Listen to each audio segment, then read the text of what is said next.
स्वास्थ्य को ठीक रखने के लिए जल की एक महत्वपूर्ण भूमिका होती है। और हम अब बात करेंगे कि वास्तव में घर में कैसे स्ट्रक्चर्ड वाटर बना सकते हैं। और हमारे कई प्रकार के जल हैं, जैसे रेन वाटर है, इसका TDS 0 होता है। वो सबसे वर्षा का जल सबसे शुद्ध जल माना जाता है। साथियों, फिट एंड फैक्ट चैनल में आपका स्वागत है। मैं अनुराग मिश्रा एक नए वीडियो के साथ। आज हम बात करेंगे कि हमें कौन सा पानी स्वास्थ्य के लिए बेहतर तरीके से पीना चाहिए। हमारे स्वास्थ्य को ठीक रखने के लिए जल की एक महत्वपूर्ण भूमिका होती है। और पानी जबकि एक यूनिवर्सल सॉल्वेंट है, उसमें आवश्यक पोषक तत्व होते हैं, जीवन का आधार है और शरीर में करीब 70% तक पानी होता है। आजकल बहुत सारे लोग एल्कलाइन वाटर यूज कर रहे हैं। एल्कलाइन वाटर कैसे बनता है, इन नॉर्मल वाटर की तुलना में कितना लाभकारी है, अन्य प्रकार के जल जो हमारे लिए दैनिक जीवन में लाभकारी हैं वो कैसे हैं, इन सभी को आज हम एक एक करके डिस्कस करेंगे और सभी में अंतर बताएंगे कि वास्तव में कौन सा जल हमारे लिए लाभकारी है। सबसे पहले एक सामान्य पानी या नॉर्मल वाटर जिसका pH 7 होता है, उसके साथ साथ एल्कलाइन वाटर और नॉर्मल वाटर की तुलना की जाए तो एल्कलाइन वाटर, जिसको हम क्षारीय जल भी कहते हैं, इसका pH 7.5 से 9 के बीच में होता है। सामान्य पानी की तुलना में इसमें मिनरल्स ज़्यादा होते हैं, जो कि सोडियम, पोटेशियम, मैग्नीशियम आदि की वजह से होते हैं। और ये एल्कलाइन वाटर ब्लड एल्कलाइन होने से इसका सर्कुलेशन ज़्यादा अच्छा होता है, नेचुरल एंटीऑक्सीडेंट है। कैल्शियम और मैग्नीशियम होने से इम्यून सिस्टम को मजबूत करता है, एजिंग को रोकता है, एसिड रिफ्लेक्स को रोकता है।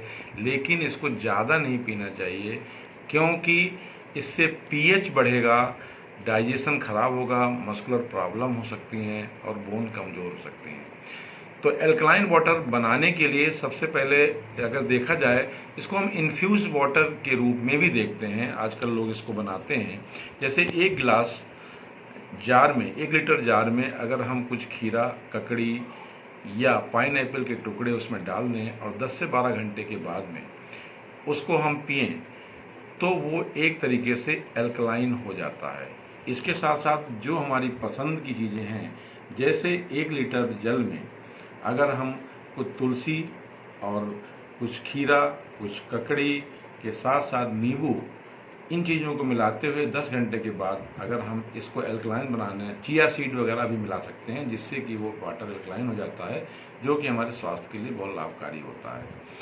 अगर हम एल्कलाइन वाटर और स्ट्रक्चर्ड वाटर, एक संरक्षित जल, दोनों में अंतर बताएं तो उसमें ये होता है कि स्ट्रक्चर्ड वाटर या संरक्षित जल को हम क्लस्टर वाटर भी कहते हैं और शरीर के लिए बेहतर होता है और पानी की संरचना को समूह बनाकर बदलता है। इसे हमेशा पीना चाहिए। क्यों पीना चाहिए, घर पर कैसे बना सकते हैं, इसके बारे में हम अभी डिस्कस करेंगे। स्ट्रक्चर वाटर का उदाहरण के रूप में जैसे झरने का पानी है। झरने का पानी स्ट्रक्चर्ड वाटर है और झरने में नहाने से हमको अच्छा लगता है।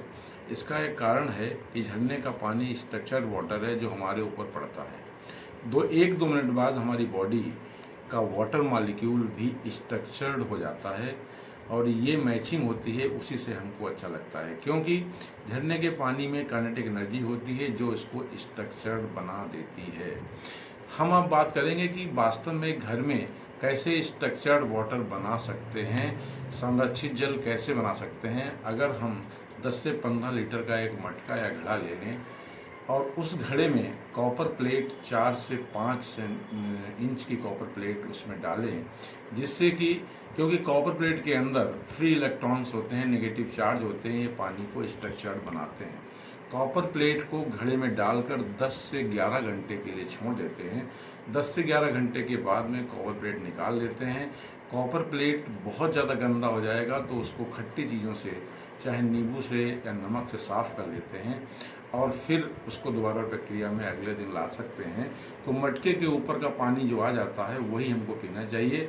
इससे क्या होता है कि हमारा जो सेल गेट स्ट्रक्चर्ड या संरक्षित हो जाती हैं और ये सबसे अच्छा पानी माना जाता है, स्वास्थ्य के लिए अच्छा होता है। और हमारे कई प्रकार के जल हैं, जैसे रेन वाटर है, इसका TDS 0 होता है। वो सबसे वर्षा का जल सबसे शुद्ध जल माना जाता है।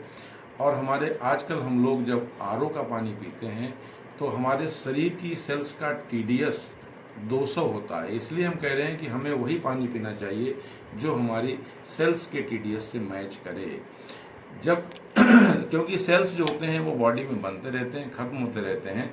ऐसा पानी पीना चाहिए जो कि सेल्स के 200 के TDS से मैच करे। आरओ का TDS 150 से 250 तक होना चाहिए। 100 से कम TDS में कोई साल्ट नहीं रहता है।